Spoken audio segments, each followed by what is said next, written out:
আপনি এইখানে রাখা আছে মাল একটা ওয়ার্ডের, ওইখানে একটা মাল আছে একটা ওয়ার্ডের, ওইখানে একটা মাল আছে, তিনটে ওয়ার্ডের টোটাল, তাই তো? এর বাইরে তো আর মাল না। স্যার একটু হলরুমটা খুলুন। এই মাল কিভাবে ঢুকলো এখানে? জনগণের কাছ থেকে তো কোনো টাকা পয়সা নেওয়া হয় না। ক্যারিং এর রাখছেন, আপনি রাখছেন? এটা চেয়ারম্যানের সিদ্ধান্ত। চাউল এই জালির নাম দিয়েছে বড় হইতে পারে। কত বছর যাবে? আমার চেয়ারম্যান যে হইতে শুরু হয়েছে ওই হইতে শালমাল কই। আজকে চাল নিতে আসছেন? হ্যাঁ। কত কেজি পেয়েছে? 25 কেজি। কিন্তু পাওয়ার কথা ছিল কত কেজি? 80 কেজি করে পাওয়ার কথা। আপনি 25 কেজি কেন নিলেন? তো দেয় হারা বাক করি আমি কি করব? না তাহলে তো হুজা দেওয়া লাগবে। আপনি বলেন নাই যে 80 কেজি পাওয়ার কথা? বলছি 80 কেজি আরটা কই পাবা না, যা দিলে বাড়ি যাও, কিছু করার তো নেই। কে বলছে? এই নে যারা চাল দেয় এরা। আপনাকে কি দিছে? দেশের মেম্বারেরা। আপনার মেম্বারের নাম? নাম কি? জসিম। না না, আপনার মাল কি এই সামনে এইটাই? আচ্ছা একটু গোনা দেন।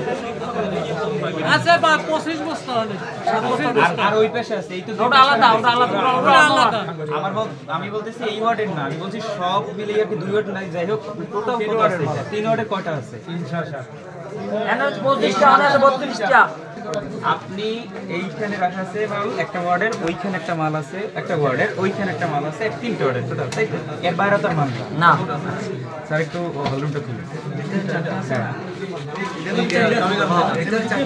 স্যার একটু হলরুমটা খুলে আমরা দেখতে চাই, মানে আমরা একটু দেখতে চাই আছে কিনা। সবাই ঢুকেন না। এই যে কতগুলো স্যার এই বস্তাগুলো কার? স্যার চেয়ারম্যানকে একটু ডাকেন স্যার। চেয়ারম্যান সাহেব, চেয়ারম্যান সাহেব এদিকে আসেন। এই মালগুলো কার?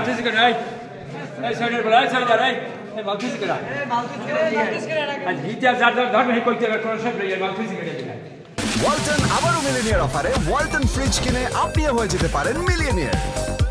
মিলিনিয়ার ছড়াছড়ি দেশ জুড়ে, এটা শুধু ওয়ালটনই পারে। কোন লোকে? আপনারা থাকতে? আমি ছিলাম। আপনি ছিলেন? কে কে ঢুকাইছে? সচিব বলতে পারবে। সচিব? সচিব কই? সচিব সচিব সচিব কোথায়? সচিব এই মাল কিভাবে ঢুকলো এখানে? জনগণের কাছ থেকে তো কোনো টাকা পয়সা নেওয়া হয় না। ক্যারিং এর রাখছেন, আপনি রাখছেন? এটা চেয়ারম্যানের সিদ্ধান্ত। চেয়ারম্যান বলছে আপনি যিনি।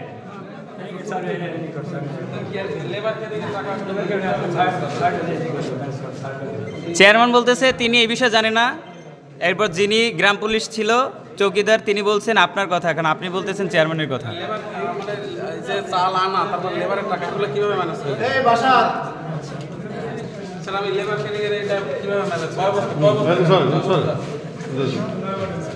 কি নাম আপনার?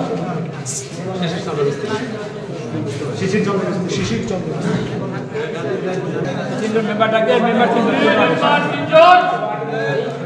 যে তিনজন বাকি আছে চাল দেওয়ার, সেই 3 মেম্বারকে চাই। অবশ্যই তো স্যার মেম্বারের কাছ থেকেই মালগুলো আছে, তারাও তো জানবে কিসের জন্য।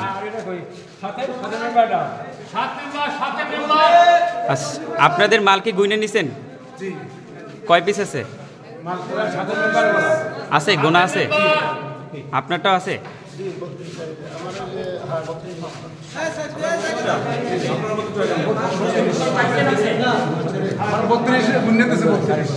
এখন তো আমরা চাল 1 কেজি দিনে বস্তাও খুলি নেই, ওই 32 বস্তাই আছে। স্যার 32 বস্তা কার আপনার? জি। আপনার কত বস্তা আছে? 25 বস্তা। আপনাকে ইউনিয়ন পরিষদ দিয়েছে 25 বস্তা। জি। তাহলে আপনার মাল আপনি বুঝে নিছেন একবার, তাহলে আপনার কাছ থেকে মাল আসলো কিভাবে? না আপনি তো না, আপনি ওই জায়গায় বসে স্যারকে বলছেন? সব বুঝে পাইছেন? আমি বলছি যে আমার 21 নামে চাউল সচিব বলছে 21 নাম পাইবে আপনি 21 নামে আমার চাউল আসে 33 বস্তা, আমার চাউল আছে 25 বস্তা। এই জন্য আমি চাউল পাবলিকের সামনে নিয়ে রাখছি, আমি চাউল ভাঙিনি। আমি কথা কাটাকাটি ছিলাম। আপনি তো ওই যে প্রায় আমি এখানে কোনটা বলছেন, আপনি একবারও তো বলেন। আমি বলছি তো, আমি বলছি কয়েকবার বলছি। স্যার আমার কাছে অন রেকর্ডেড আছে, তিনি মাল বুঝে পাইছে, এটা আমার কাছে অন রেকর্ডেড আছে। আপনার কাছে স্বীকার পাইছে, সে শুরু করার জন্য অনুমতি চাইছে। তাহলে এখন কিভাবে ঘাটতি হয়? যদি ঘাটতি হয় তাহলে তার সামনে থেকেই তার সহযোগিতায় এই মালটা চুরি করা হয়েছে। সে প্রথমে দেখছি এখানে 3 নম্বর ওয়ার্ডে চাল বিতরণ হচ্ছে। যারা এখানকার চাল নিচ্ছে, যারা জেলে, তাদের কাছে যখন আমি প্রশ্ন করি তারা বলে যে এক একজনকে 25 কেজি করে চাল দেওয়া হচ্ছে। যখন 25 কেজি করে চাল দেওয়া হচ্ছে বললো, তখন আমি এদেরকে বিতরণ বন্ধ করতে বলি এবং যে মেম্বার চেয়ারম্যান সহ সবাইকে নিয়ে বসার পরে তারা বলছে যে তালিকার বাইরে অনেক লোক এসে ভিড় করেছে, যে কারণে তারা এটা কম করতে বাধ্য হয়েছে। তারপরে তো আসলে এই বিষয়ে সিদ্ধান্ত নেওয়ার জন্য ইউনো মহোদয়কে জানাই। ইউনো মহোদয় আমাদের সহকারী কমিশনার ভূমি স্যারকে পাঠান। স্যার এসে তারপরে আমরা বিস্তারিত তদন্ত করে যতটুকু সরেজমিনে দেখি যে 9 বস্তা চাল সরানো হয়েছে, বাকি এখানে আরও কিছু থাকতে পারে। আমাদের সমস্ত ডকুমেন্টস আমরা নিয়েছি, নিয়ে আমরা পরবর্তী তদন্ত করে আমাদের উপজেলা নির্বাহী কর্মকর্তা এই বিষয়ে সিদ্ধান্ত নেবেন। আমরা এখানে আসার পরে কিছু অভিযোগের ভিত্তিতে আসার পরে দেখি যে চাল বিতরণ আপাতত বন্ধ ছিল, কি জন্য যে এরকম অভিযোগ পেয়েছে 80 কেজির জায়গায় কম দেওয়া হয়েছে। তো আমরা আসার পরে ওটা এখন যে সিদ্ধান্তটা নিয়েছি যে যেহেতু অভিযোগ আসছে, এখন আপাতত এই ইয়াতে টোটাল যে চাল আছে, চালটা ঈদের যদি পরে বিতরণ করবে, তার মাস্টার একটু ঝামেলা আছে এবং অনেকেরই পাওয়া যাচ্ছে না বা আসে না। তো এই জন্য যারা আসছে তাদেরকে চাল দিতে গেলে এখন অনেকেই দেখা যায় যে ইয়েতে নেই বা আসতে পারে না, এরকম তাদেরকে চাল দেওয়া হয়েছে, নিয়ে গেছে। তো এরকম নিয়ে যাইতে গেলে দেখা যায় বিপদ হয় বা এটা ভুল হতে পারে। সেই জন্য আমরা বললাম যে এটা হিসাব করে, এবং একটা অভিযোগ পাইছে এখানে 9 বস্তা চাল আলাদাভাবে পাওয়া গেছে, যেটা বলা হয়েছিল কেরিং খরচের জন্য ওটা রাখা হয়েছে। এটা নিয়মে নাই। ওটা বলছে যে কেরিং খরচ বা অন্যান্য যে লেবার খরচ আছে, এটার জন্য এক বস্তা করে এক ওয়ার্ডের কাছ থেকে এরকম রেখে দেওয়া হয়েছে। তো এটা কোনো নিয়মে নেই। আমরা এজন্য তদন্ত করবো যে কীভাবে কে করছে, তারপর আমরা জব্দ করেছি এবং এখানে রেখে গেছি। এটা ঈদের পরে এই বিষয়টা সমাধান করবে, তদন্তমূলক ব্যবস্থা নিয়ে পরে বিতরণ করা হবে, সমাধান বিতরণ করা হবে।